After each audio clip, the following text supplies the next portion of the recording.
사랑이 많으신 하나님 아버지 감사합니다. 오늘도 하나님의 말씀을 사모하고 하나님의 말씀 앞에 서게 하시니 감사드립니다. 오늘 부족한 종의 입술을 통하여 민수기 강의가 진행될 때 하나님을 더욱더 알아갈 수 있게 도와주시고 하나님의 뜻을 깨닫고 그 뜻대로 살아가기로 다짐하는 시간 되게 도와주시옵소서. 하나님을 알아갈수록 더욱더 겸손해지기를 소망하며 예수 그리스도의 이름으로 기도합니다. 아멘.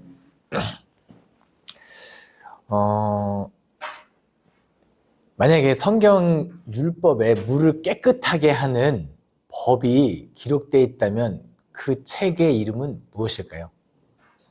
맞아요. 네. 네. 민수기 이렇게 저희가 모세오경에서 이제 네 번째 책까지 벌써 왔는데요. 신명기까지 다 읽으면 성경의 10분의 1을 읽었다고 보시면 돼요. 실제적으로 분량이 그 정도 되니까 내가 꾸준히 읽었더니 금방 다 통독하는구나. 이 강의의 목표가 어떻게든 성경을 일독을 잘할 수 있을까, 또 그리고 조금 더 풍요롭게 할 수 있을까 해서 진행되는 강의이기 때문에 이 강의를 들으시는 분들은 꼭 성경을 통독하시기 바랍니다. 네. 민수기라는 책은 백성민, 그 다음에 숫자 수, 그 다음에 기록할 기자겠죠. 근데 이게 영어로는 넘버스 이렇게 돼 있거든요. 근데 이 민수기가 그러니까 백성의 수를 셌다 이건데, 이 민수기라는 단어 자체가 주는 은혜가 있다면 뭐가 있을까요? 백성의 수를 셌다. 이랬을 때 우리가 강의를 처음부터 여기까지 쭉 끌고 아주 중요한 개념 하나가 딱 떠오르면은 당신은 수제자입니다. 예. 언약이죠. 생육하고 번성하여 땅에 충만하라. 예. 그러니까 이게 뭐냐면요. 야곱의 이스라엘의 자손들이 애굽으로 넘어갈 때 70명이 넘어갔죠. 70명인데 그들이 노예 생활하고 어떻게 보면 하나의 국가를 이루기에는 부족한 사람들인데 나와서 민족을 이루는데, 이따가 하겠지만 민수기에서 수를 헤아릴 때는 어떤 사람들의 수가 헤아려지냐면 전쟁에 나가서 싸울 사람들의 인구를 계수하는 겁니다. 그러니까 17세부터 한 50세? 그 나이 때인 거예요. 그러니까 실제적으로는 그거보다 훨씬 더 많은 수가 있는 거죠. 그러니까 어떻게 보면 하나님께서 너희를 생육하고 번성하게 하겠다. 그리고 언약 맺은 민족으로서 이제 수를 헤아려서 이제 국가적으로 헤아려야 인구 조사가 될 정도로 생육하게 번성하게 해준 하나님의 언약의 성취. 이게 민수기 시작할 때 그것이 느껴지고 시작하면 참 좋을 것 같습니다. 그래서 민수기 1장에서 2절부터 4절입니다. 너희는 이스라엘 자손의 온 회중 각 남자의 수를 그들의 종족과 조상의 가문에 따라 그 명수대로 계수할지니 이스라엘 중 20세 이상으로 싸움에 나갈 만한 모든 자를 너와 아론은 그 진영별로 계수하되 각 지파의 각 조상의 가문의 우두머리 한 사람씩을 너희와 함께하게 하라. 그러니까 인구조사의 목적은 싸움에 나갈 사람들을 하죠. 그래서 민수기 1장을 쭉 보면 일단 먼저 민족의 지도자들, 민족의 우두머리들을 먼저 뽑아요. 르우벤 지파의 누구의 어디 지파의 누구 해서 딱 뽑고, 그리고 나서 싸움에 나갈 만한 사람들을 계수하는데 여기에 어느 지파가 빠지죠? 레위 지파. 레위 지파가 병역 혜택을 받는 뭔가 굉장히 특혜를 받는 거냐? 그거 아닌 거예요. 그러니까 하나님께서 인구 조사를 시킬 때 목적이 싸움에 나갈 만한 자를 세라고 했고, 그럼 레위인들은 뭐냐? 싸움을 하지 않는 대신 또 다른 역할을 위해서 나중에 인구 조사를 합니다. 예. 그러니까 이 인구 조사에서 병역 혜택을 받았다기보다는 레위는 레위인 나름대로 하나님께서 맡기는. 그러니까 왜 나는 이 일하고 너는 이 일을 하느냐? 왜 나는 어려운 거 하고 너는 쉬운, 이게 아닌 거예요. 그냥 맡겨진 직분대로 그냥 인구 헤아리고 거기 맡겨주신 역할을 감당하면 된다라는 거죠. 민수기 1장에서 그렇게 인구수를 쭉 하면은 이제 이 사람들이 민수기에서 뭘 준비하는 거냐면 시내산을 떠나서 약속의 땅 가나안으로 가는 거거든요. 그래서 이제 하나씩 준비를 하는 거죠. 이제 하나님께서 그 성막에 임재하시고 거하시고 함께 이동하실 거잖아요. 그럼 이 민수기 2장에서는 어떤 내용이 기록되어 있냐면 이제 이스라엘 백성들이 멈췄을 때 뭐 구름 기둥이나 불 기둥이 딱 멈춰 있을 때는 이스라엘 백성도 행진을 더 이상 할 수 없잖아요. 그러면은 성막을 중심으로 동서남북에 어느 지파가 있을지가 2장에 기록되어 있는 겁니다. 그러니까 이 진영도를 한번 보시고 그 다음에 통독을 하시면 눈에 확 들어올 거예요. 지금 이게 이걸 이야기하고 있구나 라고 보시면 되겠습니다. 민수기 3장에서는 아론의 아들 그 다음에 제사장을 돕는 레위 사람들을 계수하기 시작하죠. 아까 그 민수기 1장에서는 전쟁에 나갈 사람들 수를 셌고 레위인을 뺐잖아요. 그럼 레위는 계수 안 하느냐? 아니에요. 이 3장에서 계수를 하는데 아론과 그의 아들들은 제사장 직분을 맡은 사람으로서 거룩하게 세워지고 나머지 레위 지파 다른 족속들은 뭐 하느냐? 지파 사람들은 뭐 하냐? 이 제사장을 돕는 역할을 감당하게 됩니다. 그래서 하나 둘씩 세죠. 12절, 그 3장 12절에서 15절입니다. 보라, 내가 이스라엘 자손 중에서 레위인을 택하여 이스라엘 자손 중에 태를 열어 태어난 모든 자를 대신하게 하였은즉 레위는 내 것이라. 여호와께서 시내 광야에서 모세에게 말씀하여 이르시되 레위 자손을 그들의 조상의 가문과 종족을 따라 계수하되 1개월 이상 된 남자를 계수하라 라고 이렇게 되어 있습니다. 이제부터는 이 개념이 특혜의 개념이 아니라 거룩함의 개념으로 받아들여졌으면 좋겠어요. 성전, 성소, 성막, 성물, 하나님의 집을 맡은 이 자체가 거룩하기 때문에 이 사람들을 일을 하는 사람들도 역시 거룩해야 되는 그런 느낌이 있습니다. 그리고 심지어 이 레위 자손들이 어떤 역할까지 감당하냐면요. 그 3장 40절부터 이스라엘 백성 중에서 태어난 맏아들의 수를 셉니다. 그게 22,735명이 나와요. 그리고 레위인은 22,000명이 됩니다. 이 뭘 이야기하냐면 원래 태어나서 처음 난 것들, 짐승뿐만 아니라 뭐 곡식 첫 소출, 그 다음에 첫 장자, 처음 태어난 사람까지도 다 하나님의 것이고 하나님께 바쳐야 되죠. 그럼 이스라엘에 태어나 처음 바쳐진 이 사람들도 첫째 아들 다 바쳐야 되나요? 바쳐야죠. 원래는 바쳐야 돼요. 그런데 그것을 누가 대신하느냐? 레위인들이 대신 하나님께 드려지는 걸로 다른 지파의 첫 아들들을 바치지 않습니다.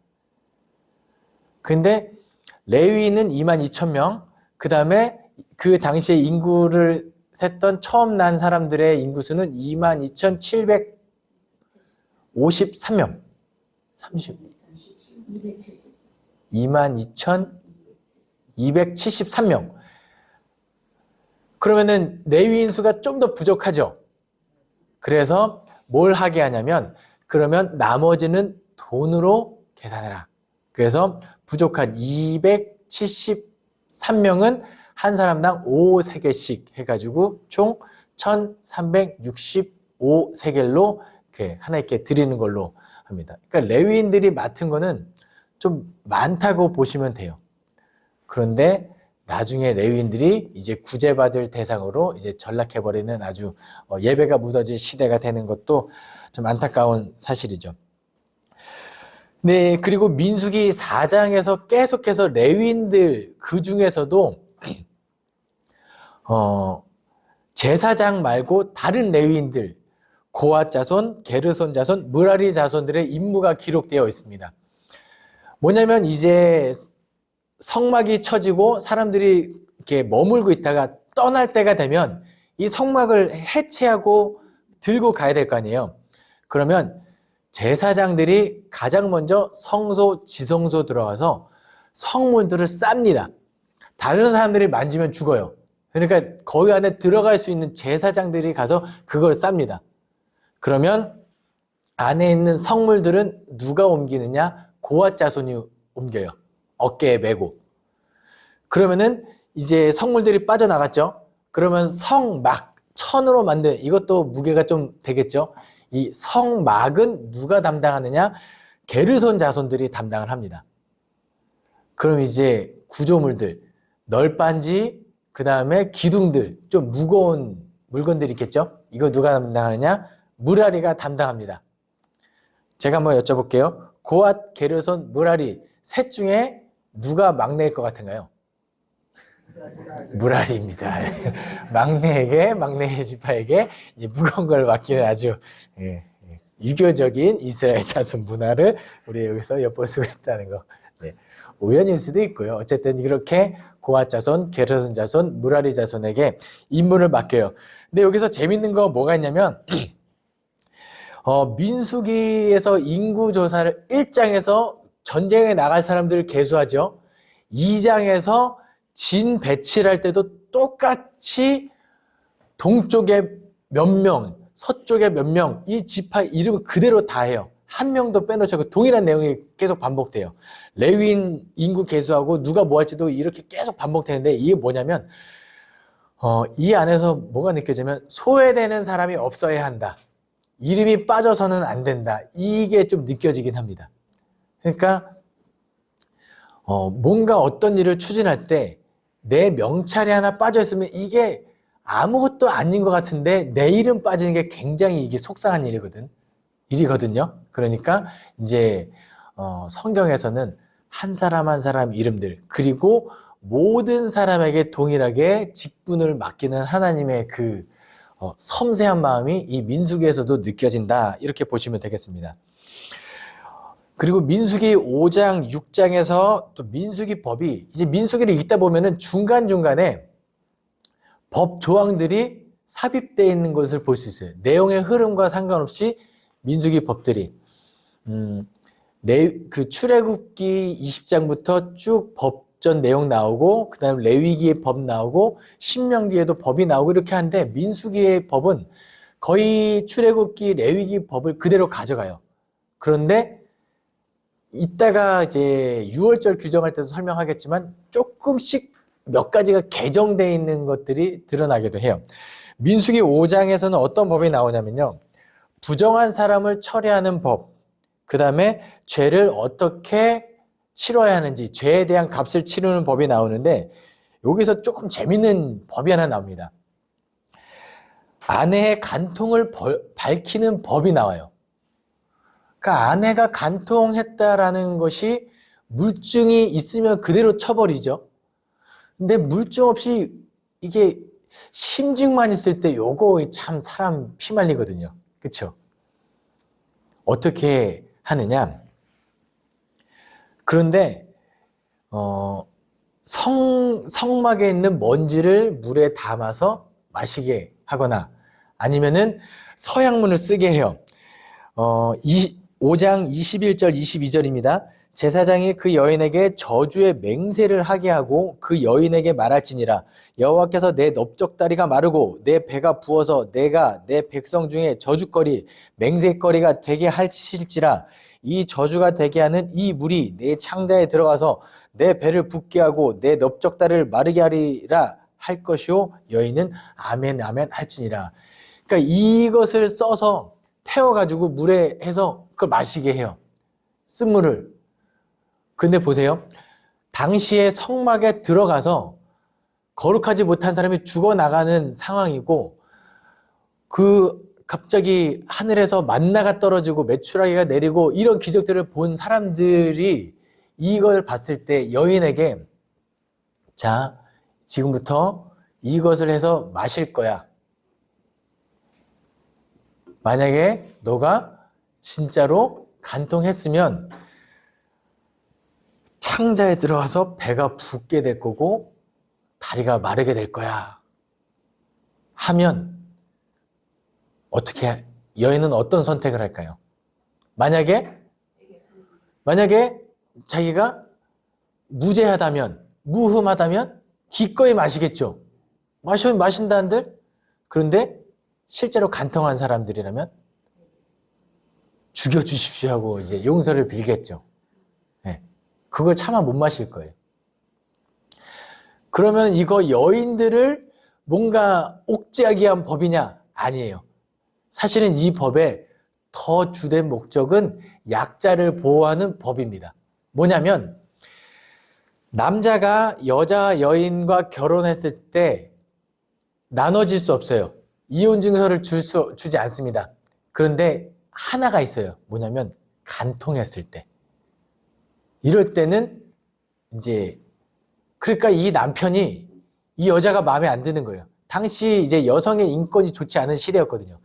그러니까 이 여인이 마음에 안 들어. 내쫓고 싶으면 사실 끝까지 이 여인의 생존권을 위해서 잡아줘야 되거든요. 내쫓을 수 있는 방법이 하나가 있죠. 뭐죠? 모함. 이 여인이 간통했다. 그러면 가서 이제 물 먹는 거죠. 물 먹으면 배가 부르나요? 넓적다리가 마를까요? 아니요. 그러면 이 남편은 군말 없이 다시 이 여인을 데리고 가야 합니다. 놀랍죠? 예. 그러니까 이게 간통한 여인을 구별하는 법처럼 보이지만 실제적으로는 그 여인들을 약자를 보호하기 위한 법이었다. 이렇게 해석하시면 됩니다. 실제로 율법뿐만 아니라 모든 법은 약자를 위해서 제정되는 게 맞아요. 그래서 법 없이도 살 사람, 돈 있는 사람은 법 없이도 살 수 있어요. 그냥 돈대로 살면 되니까요. 힘 있는 사람도 그냥 법 없이 살 수 있어요. 자기 생존이 보장되기 때문에. 그런데 돈 없고 힘 없고 이런 사람들은 법의 테두리 안에서 보호돼야 하거든요. 모든 법이 사실 다 마찬가지예요. 네. 다 약자 보호법이 법의 정신이다라고 보시면 되겠습니다. 근데 율법은 특히 그런 것들이 많아요. 그리고 민수기 6장에 가면은 나실인의 법이 나옵니다. 나실인은 태어나자마자 하나님께 바쳐진 자가 되고 그때부터 이제 머리에 삭도를 대면 안 되고 뭐 기타 시체를 만져서는 안 되고 등등등 있잖아요.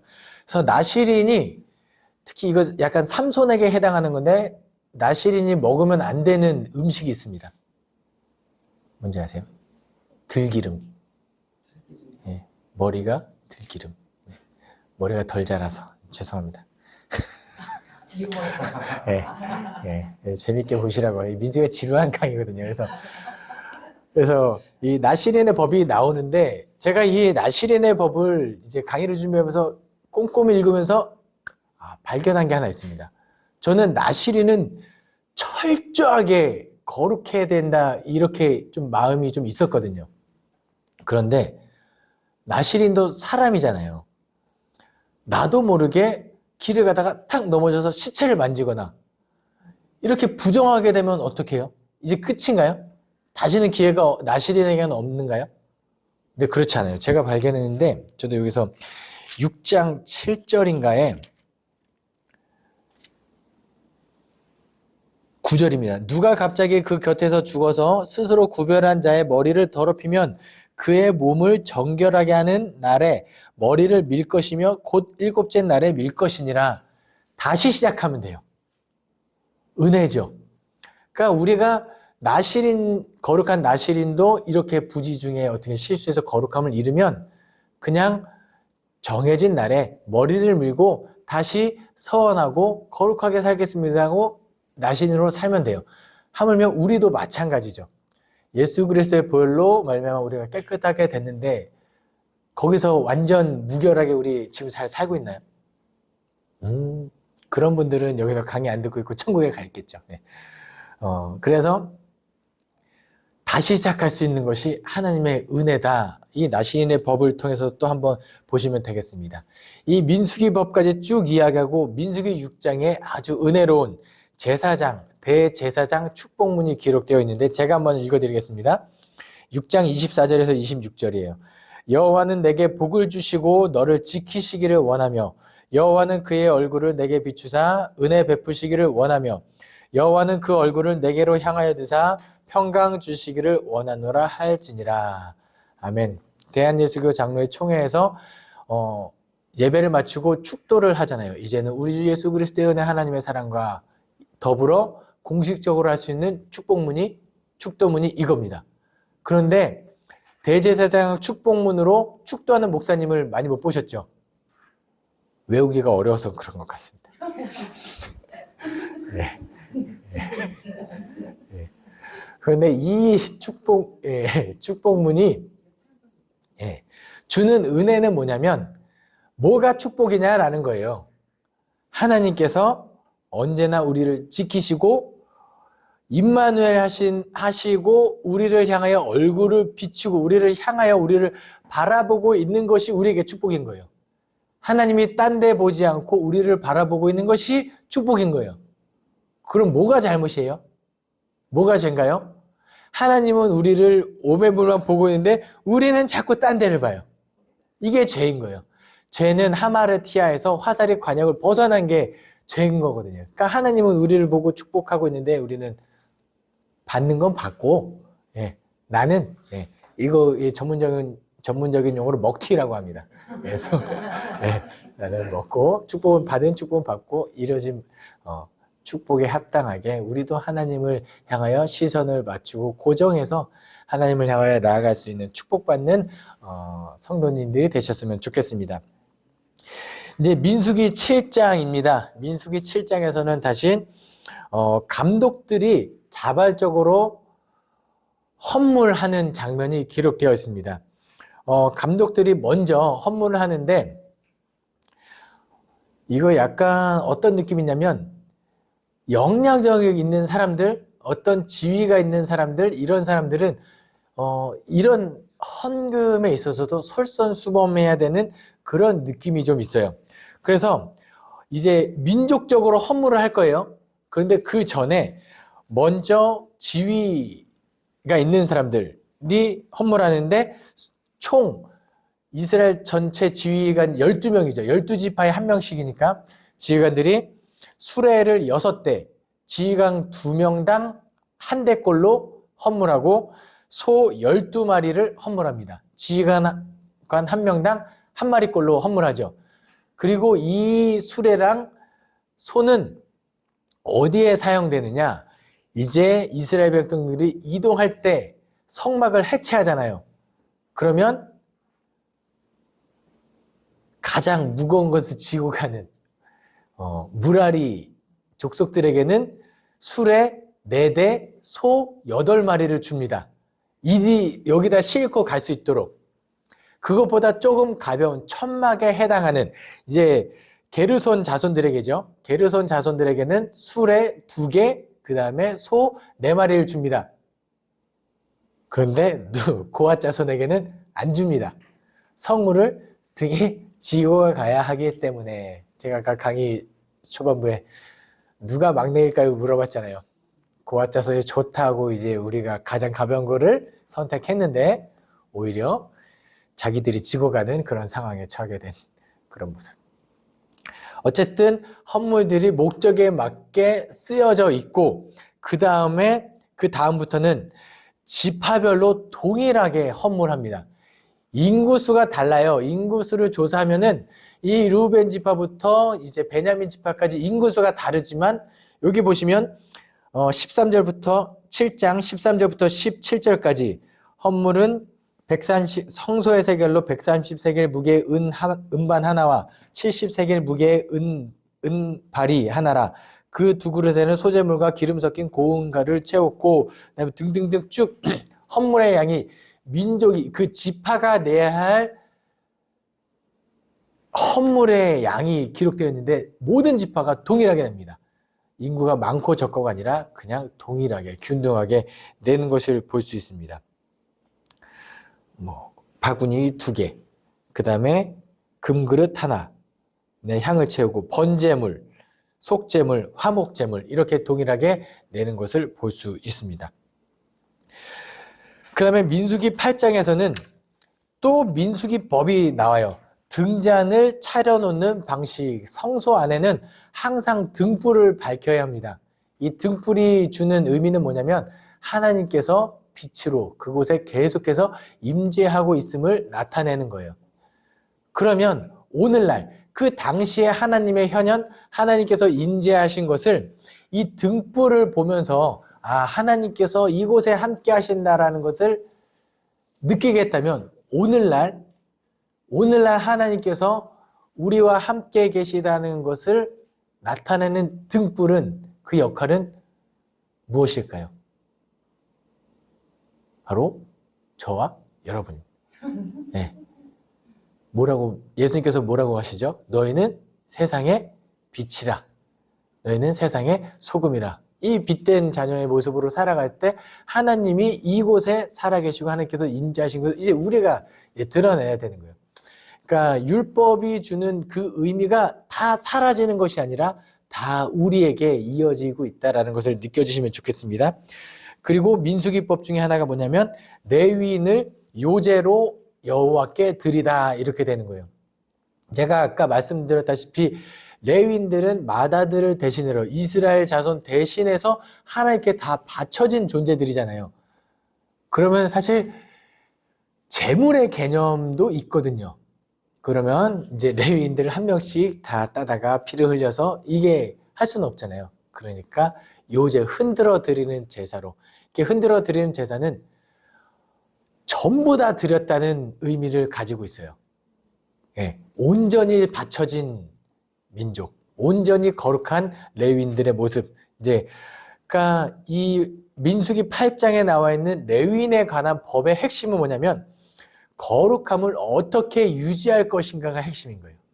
레위인뿐만 아니라 오늘날 우리에게도 어떻게 하면 적용되는 법일 수 있겠죠. 어떻게 살아가는 것이 하나님이 원하시는 거룩한 백성의 모습인가? 이제 곰곰이 생각해 보면 사실 우리가 몰라서 못 지키는 것은 거의 없다고 봅니다. 예, 우리가 의지가 부족해서 믿음이 부족해서 이제 그런 게 있는데 강의를 들으시는 분들, 성경을 읽으시는 분들 조금이라도 더 다짐하고 하나님의 뜻대로 살아갈 수 있는 저와 여러분 됐으면 좋겠습니다. 이제 민수기 9장에 가면 유월절을 지키는 장면이 나와요.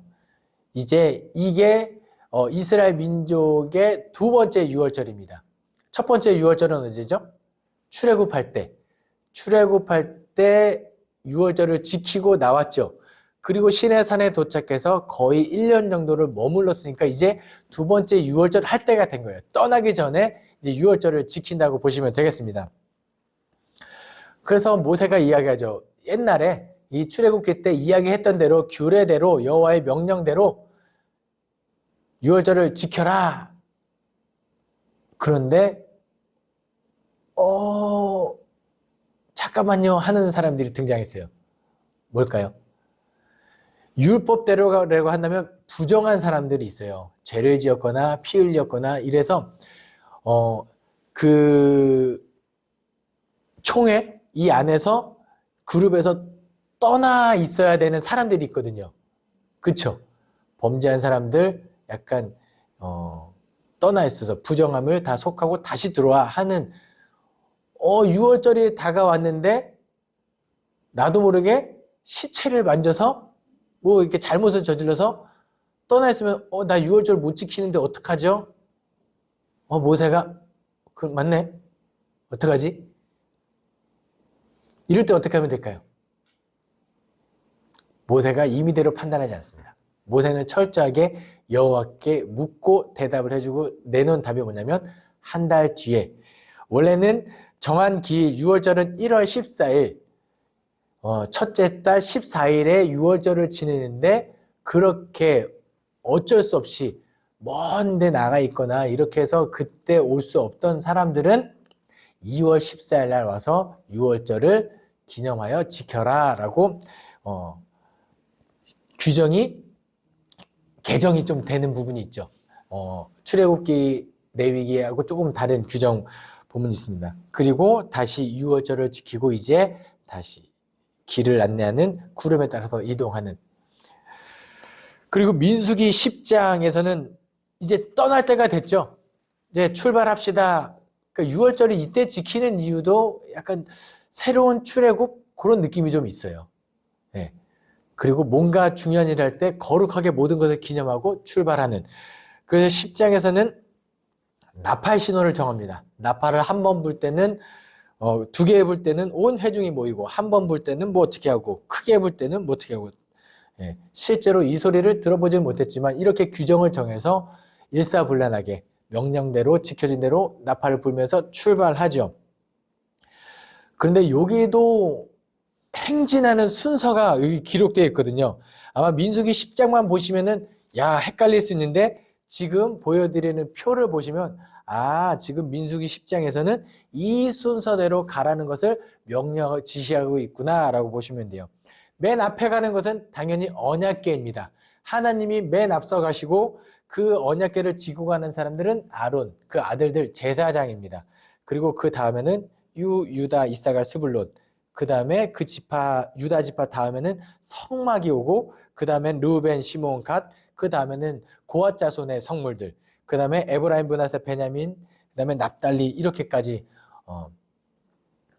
진행 순서가 또 정해진 대로 가는 것을 볼 수 있습니다.